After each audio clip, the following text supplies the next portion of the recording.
Okay, welcome back to another episode of Words That Kill. And today we're talking sci-fi and death in space with author Stacy Overby. And I'm going to turn it over to her now and let her introduce herself. So take it away. Hello, hello. As AF said, my name is Stacy Overby. I am a sci-fi and fantasy author. Right now, my published books are sci-fi space opera books. The Black Ops series, Tattoos, is book 1. Scars is book 2. So I'll start with the question I ask everybody, and is how do you craft a killer? And especially when you're crafting a killer in space. What are the motivations? The types? Do the societal issues of today play a part when you're thinking about who's going to be the killer and how is he going to kill?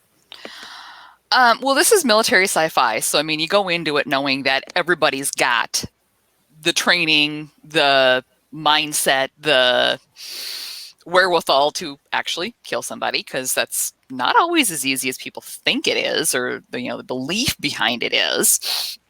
But it's about looking at why. Why are they going to make that choice to kill somebody or not? So, like, for example, the main characters in Black Ops are kind of these paramilitary, part police, part special forces, military type characters, that their job, at least in theory, is to, be protecting and stopping these massive wars from starting, right? By, selectively, either assassinating or, carrying out, these kind of, clandestine missions, to stop something from going on that's bad going on, at least in theory. They discover that's not always quite so much of what it is, because of course politics has to come into play in this and muddy the waters up some. So part of the story is about, okay, how do we get out of that muddy water back into we're the good guys, we're doing this for the right reasons, we're stopping bad people from doing bad things. And that's really kind of where, to me, you start with it is why would they be willing to kill somebody? I mean, because that's a massive step for a person to take. Why would you be willing to go that far? What is it that creates that drive?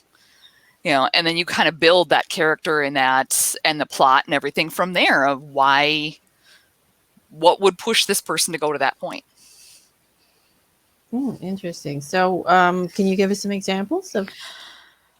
Yep, absolutely. So, like in Tattoos, it's like I said, it starts out with this idea that Black Ops is part of the government, part of the military, and they're supposed to be kind of this, police force almost, special ops police force type thing, and the main character, Eli Thorson, he joined it because he, this is a way to protect people. This is a way to, keep peace in the galaxy, so to speak. And he, is engaging in these missions and stuff. And then he starts to question, after a particular mission, that he heard something he wasn't real sure he should have been hearing based on what he got told on the intelligence and stuff he was given, which is kind of a subtle jab at military intelligence, because anybody who knows anything about the military, knows that's an oxymoron. But anyways, so he starts to question that a little bit, and realizes that not everybody he's killed is probably who he was told they were. And then it becomes, the rest of the story is about, what do you do? You've got blood on your hands from people that you thought you should trust. Now what do you do? Where do you go from there with it? Which is part of what becomes his motivation for doing the things he's done, that he does throughout the rest of the book, is about, okay, how do I redeem myself? Because I thought I was, hurting people, select people and doing the stuff I was doing for good. And it turns out that wasn't quite really what was happening. Yeah. Which is a nice segue into the next question, which is, when you're dealing with military sci-fi and things that aren't what they seem, what kind of emotional and mental consequences for your character do you delve into? That actually really is a huge piece of what on book 3 is about is what is the price you pay for it? Because that's one of the things that I watch and I, both in shows and movies, in books, where I don't feel like you always get that side of, okay, what's that price you pay? What is the mental, consequences and things like that, where these guys get pretty messed up from it at times. Because, I mean, you're hurting people, you're killing people. You can justify that they were bad guys to begin with, but I mean, it's when you're a good person, it still takes a toll on what you do. No different than like military today. We see high rates of PTSD in the military today, in part related to this kind of stuff, because ultimately we're, human beings are social beings. We're not meant to be killing each other and harming each other. We're not predators in that respect. So it's really looking at, the PTSD, the reactions, the, breaking point of I'm struggling to do this anymore. At what point do I get out? At what point do I choose to do something different? Because I can't keep being that person, that go-to person, that will, okay, go shoot this person and kill this person and you're going to stop a war. Okay, I can trade one life for the millions that might die for a war, but that doesn't mean there's not that toll that it takes. And that's really what book 3 starts to look at is what happens after you've done this for years. Where do you end up? Yeah, that's a great topic for a book, I think. So, and not a lot of books go in depth into that the consequences, which is a nice change, I think. Exactly. I mean, and that's one of the things I always felt was kind of lacking some is that, okay, we've got all the drama, we've got all the stuff that leads up to the war or to the assassination or to the whatever it is, and and all of the broader social pieces of, okay, you stop the war, woohoo, yay, life is good, right? But it doesn't really stop. The books don't always stop to talk about, here's what happened to that character. They might cover the, hey, you didn't have a war, you didn't, blow up the entire solar system or whatever, but what happened to that character? Okay, so we'll segue from that into you're obviously writing some sort of scenes with military and war and whatever. So how do you take today's war scenes and today's military tech and kind of upgrade it into sci-fi? Well, part of it is I come from a military family. My dad served for a little over 20 years. Combination of active duty and reserve. I still have a number of friends who have served. Also, I don't know that any of them are still in. I think they've finally all gotten out of service now. So it's really looking at not just, the technology, but what is the technology's goal? What are we trying to do with it? So like, for example, the, current technology, the ability to fly drones. I'm sitting, on some base out in North Dakota somewhere maybe, and I'm flying a UAV that is firing a rocket over in Syria or wherever, somewhere else. And the idea behind that, that technology was about was being able to help save lives. We no longer have to have real people doing this. We can do a lot of this remotely. So it's looking at some of those motivations for why are we developing the things we're developing now.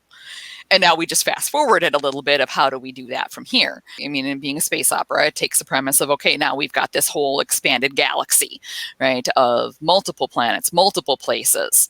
So some of the technology is about, hey, we need to get from point A to point B because we're not just confined on one world anymore. We've got multiple. So looking at, okay, we take an airplane, which is what we have now. How do we adapt that for space? What do we do? How do we do that differently? How do we advance that enough to make it make sense for space? Some of those kinds of things. And that's where, again, you're going to have these, really cool fighters with, a lot of weapons and this kind of stuff, which then add their own wrinkles to the fact that you're in space and there's like no atmosphere and no gravity, and laws of physics don't apply the same way in space as they do on, in the atmosphere of a world and that kind of stuff. Yeah. So in keeping with the character death theme, have any of those nice little fighter planes in space malfunctioned? Not necessarily malfunctioned, but haven't always gone according to plan. Because again, I mean, you think about it, right? And this is again another one. And I'll be honest, I haven't totally tackled this because, well, there isn't a solution to it, at least yet. But you have your dogfight in space, right? Mm-hmm. But even just simple things like, okay, your ammunition, what are you going to use? Because if you have a solid projectile, there's no atmosphere, there's no air, there's no nothing to stop that projectile. So if you miss, you shoot at your enemy, you miss. Where does it go? What happens next? Does it accidentally blow up a planet? Exactly. I mean, what are you doing? What happens to it from there? Right? Because it's either it's going to keep going, and I mean, yes, technically, eventually it's going to run out of energy because there is, space is pretty much a void, but there are, things like solar wind and things like that will eventually have an effect on it, But if it's an energy weapon, then what? How is the energy generated? How are you keeping that together? I mean, so think of like all Star Wars, right? With the nice red blaster scenes, pew, pew, pew, pew, right? How are you going to keep that, keep that energy together? You got to have something. How are you going to have something to hold that energy, so the second you shoot it, it doesn't just kind of go, bleh, and that's it. Right? Yeah. So it's, which I think is part of why in sci-fi in general, you don't see a lot of explanation behind that. Yeah. It's like, okay, it's just there. It's like magic and fantasy. It's just magic.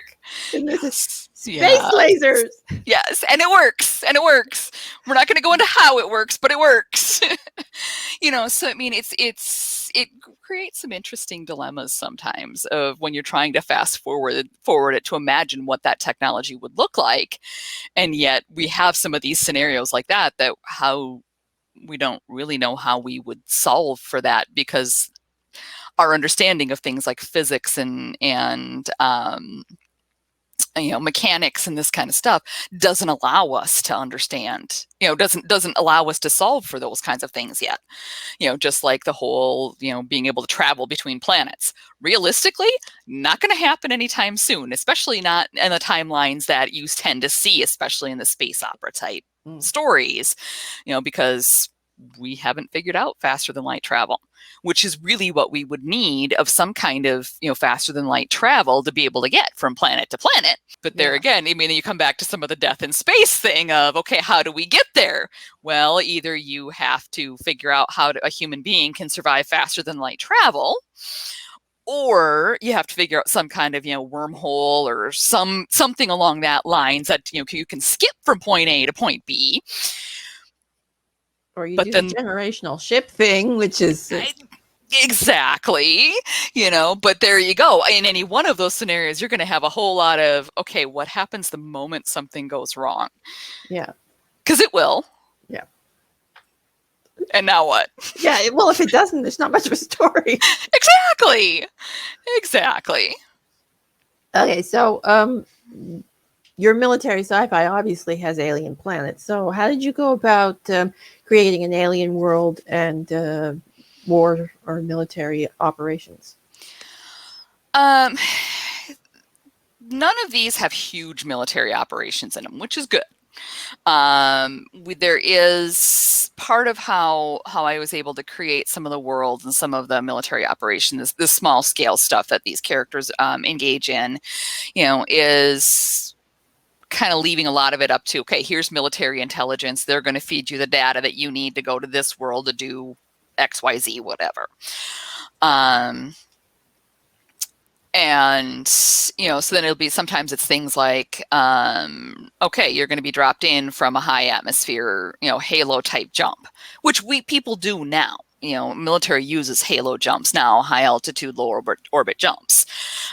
We just, made that a little grander, a little bit bigger for because this is space opera and this is, into the future, we need to do better than that.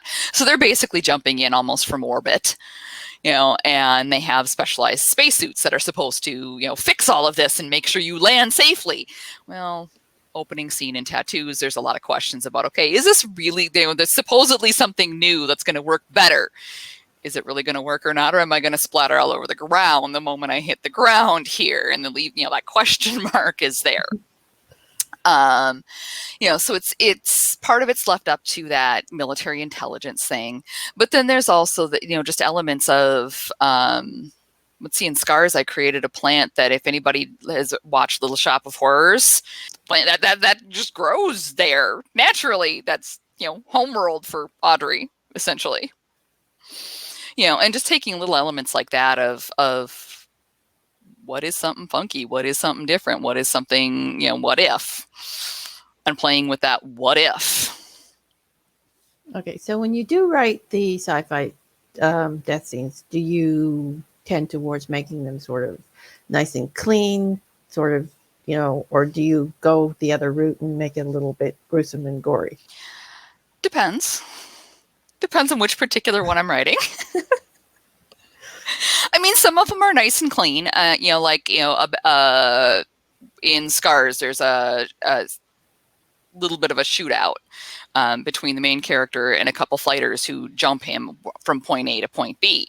So those end up, being cleaner, whereas toward the end of Tattoos, the bad guys have done something really not very smart and royally ticked off the main character and his best friend, who is also Black Ops. So they went to go, okay, what are you doing?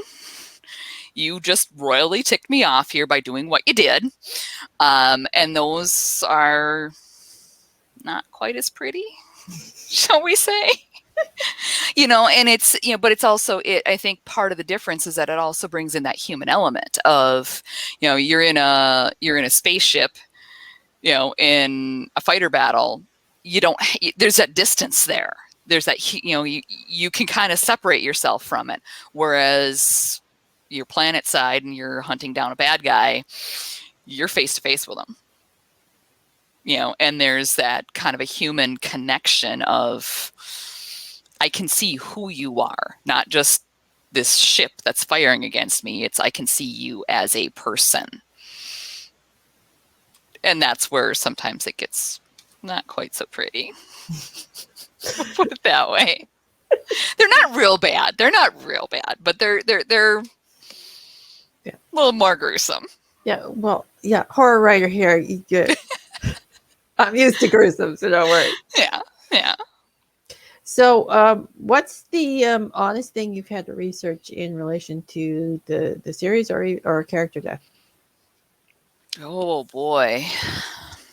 I think some of the harder things have been trying to figure out how to make weapons in space work, or at least as close as we can to what we have now, and have at least some grounding in reality.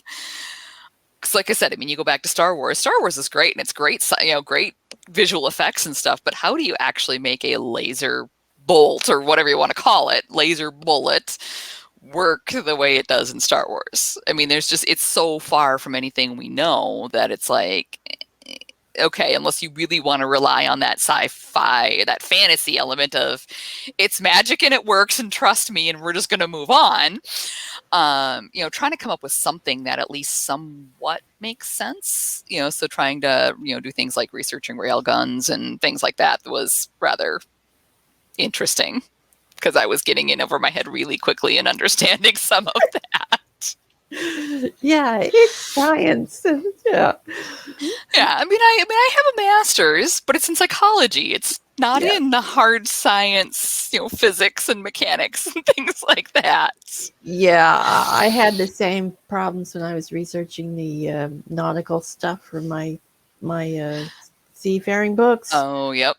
Yeah, because I had to calculate speed and distance and how long it would take from to sail this, and yeah, Luckily, I found an online calculator that did it for me. Nice. Yes, it's nice to have those cheats when some of those kinds of things exist to go, okay, just do the math and figure it out for me. All I needed was two variables, and they figured out the third one for me. There you go. Yeah, I wish there was such things existing for, space opera type stuff of how long did it take you to get from planet A to planet B? Unfortunately, they don't exist yet. Okay, so what kinds of research do you do for your sci-fi, and do you have any favorite sites where you get your stuff? Well, I'll be honest, I don't really tend to do a whole lot of research until at least the revisions and some of that stuff, because otherwise it's like I get totally lost, and I've totally lost my train of thought, and so the very first draft is just get it written. Unless I really need to have an answer to something along the way, because it's like, okay, I really need to know how this works, because this needs to happen next, and how do I get from this to this? Otherwise, actually, I just kind of Google, how does an airlock work, or this or that or whatever, and I just start with Google and I go from there. Yeah, apparently that is the way a lot of others do it, including myself. So. But come on, it works. I fixed my washing machine one time by doing that. Oh yeah, I did too. So. I mean, seriously, my washing machine won't turn, and up popped a bunch of stuff, and I'm looking at it going, oh, go look at my washing machine? Oh, that's what's wrong. I can fix this. Yes. Google and YouTube are great things. Yes. Yep. Absolutely. So that's usually where I start, depending on what exactly it is I need to figure out. Okay, so I think we'll end it on that note, and I'd like to thank you for being our guest today. It was a fun chat. Absolutely. It was great. And you can tell the viewers where they can find you and your books. I am published through Three Furies Press. So the easiest place to find all my books is go to threefuriespress.com and spell out the word three. Threefuriespress.com. You can find all my stuff there. And you can find me at thisisnothitchhikersguide.com. All the rest of my social media is on there. Okay. That's great. And so that's it for this episode. I hope you enjoyed it, and bye for now.